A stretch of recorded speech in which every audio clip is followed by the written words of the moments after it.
ప్రపంచవ్యాప్తంగా ఉన్న అనేక మందిని మన పురాణాలు, రామాయణం మరియు మహాభారతం ఆకర్షించాయి. ఈ గొప్ప గ్రంథాలు కేవలం కథలు కాకుండా జీవితానికి మార్గదర్శకాలు కూడా. ఈ పుణ్య సాహిత్యాలను కువైట్లో అరబిక్ భాషకు తర్జుమా చేసిన గొప్ప కృషి గురించి తెలుసుకుందాం. రామాయణం మన భారతీయ సంస్కృతికి ఐక్యం. కువైట్లో అగ్రశ్రేణి పండితులు మరియు సాహిత్య సేవకులు దీన్ని అరబిక్ భాషలోకి అనువదించారు. ఈ ప్రక్రియ ద్వారా అణువణువున రాముని ధర్మస్మూర్తిని అరబిక్ ప్రజలకు అందించారు. మహాభారతం సామాన్య మానవుడి జీవితంలోని ప్రతి రంగాన్ని ఆవహిస్తుంది. కువైట్లో దీనిని ఒక జ్ఞానశాస్త్రంగా అనువదించారు. ఇందులో కృష్ణుని గీతా సందేశం ప్రత్యేక ఆకర్షణంగా నిలిచింది.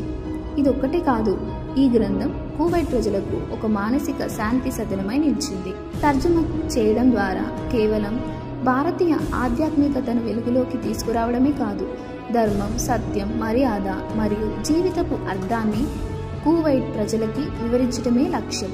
మనకి అర్థమైంది ఏంటి అంటే, రామాయణం మరియు మహాభారతం తర్జుమా కేవలం భారతీయ సాహిత్యానికి గౌరవం మాత్రమే కాదు, ఇది మనం సముద్రాన్ని, భాషల్ని, మనుగడలను దాటిన మానవత్వమే గొప్ప సదనమని అని నిరూపిస్తుంది.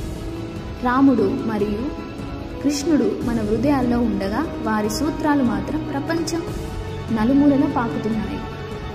ఈ తర్జుమా పనులు కేవలం అరబీ పాఠకుల కోసం మాత్రమే కాదు, ఇది భిన్న దేశాల ప్రజల మధ్య నాటి నుండి ఉన్న సంబంధాలను మరింత బలంగా కడుతుంది.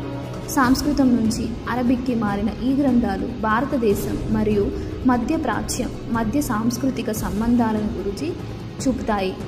కన్క్లూజన్: రామాయణం మరియు మహాభారతం ఇవి శతాబ్దాలుగా మనందరికీ జ్ఞానోదయాన్ని అందిస్తున్నాయి.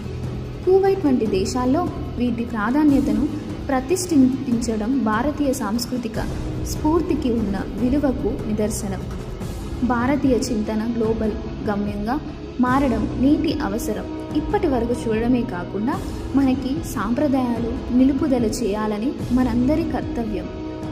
ఈ వీడియో మీకు నచ్చినట్లయితే లైక్ చేసి, షేర్ చేసి, సబ్స్క్రైబ్ చేసుకోండి.